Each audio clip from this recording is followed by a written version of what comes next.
Picture a priest in ancient Thebes, kneeling before a temple statue, waiting for the god inside to speak.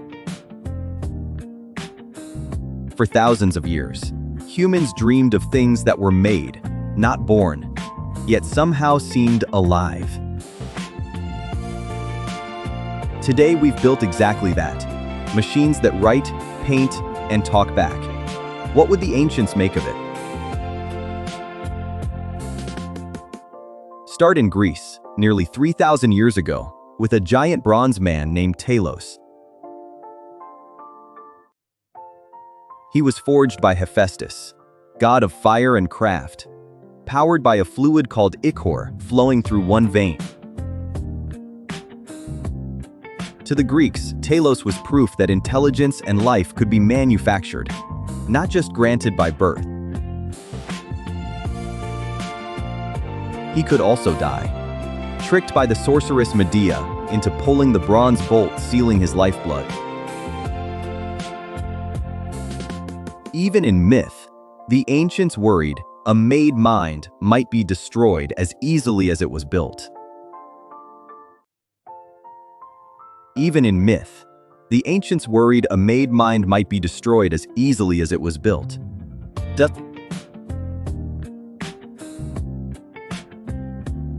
Centuries later, Jewish tradition told of the Golem, a man shaped from river clay and animated by sacred words.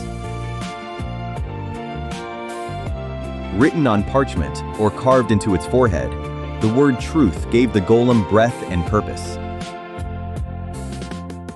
It obeyed its maker without question, a servant with no will of its own, only raw obedience. But remove one letter from that sacred word, and truth became death, and the Golem turned to dust. That warning captures something we still debate. A small design flaw in a powerful creation can undo everything. Meanwhile, in Alexandria, engineers built self-moving machines, singing birds, wine-pouring servants, and animated temple doors. Heron of Alexandria described these devices in detail, using weights, steam, and hidden strings to fool onlookers into wonder.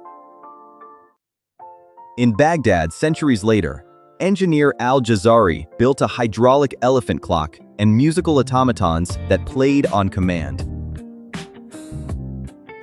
His book of ingenious devices is considered one of the first blueprints for programmable machines in history. So the idea of artificial intelligence is not new. What's new is a mind that answers back in words. Now, imagine bringing a priest from ancient Egypt into a modern room, lit only by a glowing screen. In their temples, statues of gods like Amun were carried on the shoulders of priests during sacred processions. When a question was asked, the statue tilted forward or backward, and priests read that motion as a divine answer. It took ceremony, incense, and years of training to receive a single yes or no from the gods. Now show that priest a chatbot answering, in seconds, questions on medicine, law, or the movement of stars. To eyes trained on slow oracles, an instant, articulate answer might look less like a machine and more like a god. At Delphi, the Pythia breathed vapors rising from a crack in the earth and spoke in riddles for Apollo. Kings and generals crossed entire seas just to hear her cryptic words before starting a war or a journey. If you showed that seeker an AI voice reciting facts clearly, with no riddle and no priest between them, they might assume the oracle had finally learned to speak plainly, stripped of mystery, but somehow still all-knowing. Consider Prometheus, who stole fire from the gods and gave it to humanity, and was punished forever for it. His myth carried a warning. Some knowledge belongs to the gods alone, and taking it comes at a price. Dezen is in concern watching us sports dejection. An ancient Greek watching us generate images from nothing but words might see Promethean fire stolen all over again. Not fire this time, but the godlike act of creation itself, now placed inside a machine. Painters in the ancient world believed only living hands, guided by the muses, could produce true beauty. Show them a machine painting a masterpiece in seconds, and they might conclude the muses had moved inside the wires. Roman writers told of statues that wept, bled, or spoke, always treated as omens sent directly from the gods. A weeping statue meant war was coming, or a plague, or the anger of some slighted deity. If a machine today spoke with a human voice, ancient Romans might read it exactly the same way. An omen. Not a tool, but a sign. Something the gods were using to tell mortals what was coming next. In China, engineer Yan Shi is said to have built a leather automaton so lifelike it walked and sang. Legend says it even winked at the concubines in the royal court, and the furious king ordered it dismantled. Inside, they found only leather, wood, glue, and paint. No flesh, no blood, and the king was amazed. That ancient story already asks a modern question. Does behaving alive require actually being alive? Confucian scholars debated whether a puppet obeying its strings had virtue or only imitated it without understanding. That very question, whether imitation without inner life still counts as intelligence, still divides scientists and philosophers today.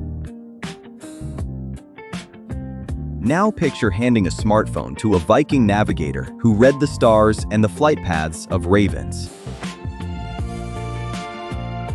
His entire worldview rested on omens, birds, weather patterns, dreams sent by Odin, signs woven into everyday life.